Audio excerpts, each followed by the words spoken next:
আসসালামু আলাইকুম। আমি আমিনা সোমা স্টাইল থেকে। আমি আপনাদের সবার প্রিয় শোভা আপু। জানি না কতটুকু প্রিয়, তারপরেও সবসময় বলি আমি আপনাদের সবার প্রিয়।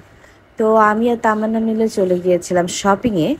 অনেক দিন পর, অনেক দিন না অনেক বছর পর অ্যাকচুয়ালি আমাদের অনেক দেখা করতে ইচ্ছা করতেছিল, আর আমাদের কেনাকাটাও ছিল।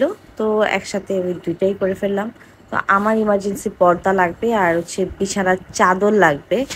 তো এগুলোর জন্যই মেনলি গিয়েছে। আর তামান্না হচ্ছে ওর ক্যারেক্টারের জন্য বিভিন্ন প্রোডাক্ট লাগবে, যেমন শাড়ি, জুয়েলারি, চোখের লেন্স, ব্লা ব্লা ব্লা, আরও অনেক কিছু।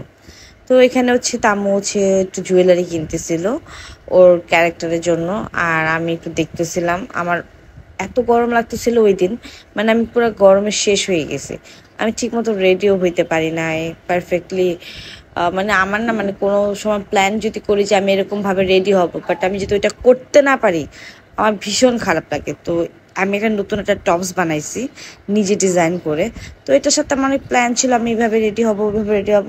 তো এই জন্য হয় নাই, তো একটু খারাপ লাগতেছে এই আর কি। তারপর হচ্ছে আমি এখানে চাদর দেখতেছিলাম আমার ডিমান্ডের জন্য। মানে আমি অ্যাকচুয়ালি নতুন করে আমার স্টুডিও রেডি করতেছি। ইনশাল্লাহ এই ভিডিওতে না হলেও আরেক পরের ভিডিওতে আমি পোস্ট করব। আমি আপাতত মোটামুটি করতেছি। আস্তে আস্তে আমি আরও জিনিসপত্র দিয়ে এটা গুছাবো। তো সবাই আমার জন্য দোয়া করবেন যেন আমার স্টুডিওটা সুন্দরভাবে হয়। আমি ফাইনালি একটা রুম রেডি করছি আমার কাজের জন্য। এখানে হচ্ছে তামান্নার শাড়ি দেখতেছিল ওর ক্যারেক্টারের জন্য। পরে এখানে আমার নথ দেখতেছিলাম, আমরা দুষ্টুমি করতেছিলাম। আসলে নথগুলা ওর ক্যারেক্টারের জন্যই লাগে। আমি একটু দেখতেছিলাম আমার কি কি যে জঘন্য লাগতেছে, আর আমি এগুলো পড়তে পারি না। আমি বলতেছি নো, আর আমি এটা পড়তে গিয়ে অনেক ব্যথা পাইছি নাকে।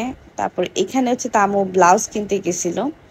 তো তামুর আমি জাস্ট ফ্যানের নিচে একটু বসছি, আমার আমার এত খারাপ লাগতেছিল গরমে। তারপর আমরা চলে যাই টিএসসি থেকে আমরা চলে যাই সরোয়ার্দীতে, মানে টিএসসি সরোয়ার্দীতে পাশাপাশি।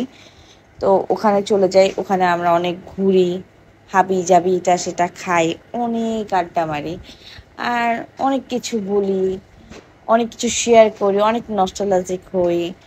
মানে হয় না যে দুই ফ্রেন্ডের অনেক দিন পর দেখা হইলে কাজ ছাড়া অনেক কথা হয়, অনেক কিছু শেয়ার হয়। আমাদের আসলে শপিংয়ে যাওয়া হয়েছে অনেক বছর পরে, 2 বছর হয়ে গেছে। মানে আমার বাইরে যাওয়া হচ্ছে না, ঘোরাঘুরি হয় না।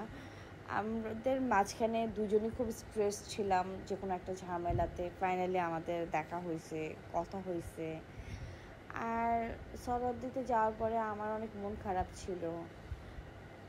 আমাকে তামা অনেক বুঝাইছে আসলে লাইফে এমন একটা ফ্রেন্ড থাকে লাগে আর কি, যে আপনাকে জাজ করবে না কোনো বিষয়ে, যার কাছে আপনি সব কিছু শেয়ার করতে পারবেন ইজিলি। তামু হচ্ছে আমার তেমন একটা ফ্রেন্ড, ওর কাছে আমি সব শেয়ার করতে পারি, ও আমাকে কখনো জাজ করে না।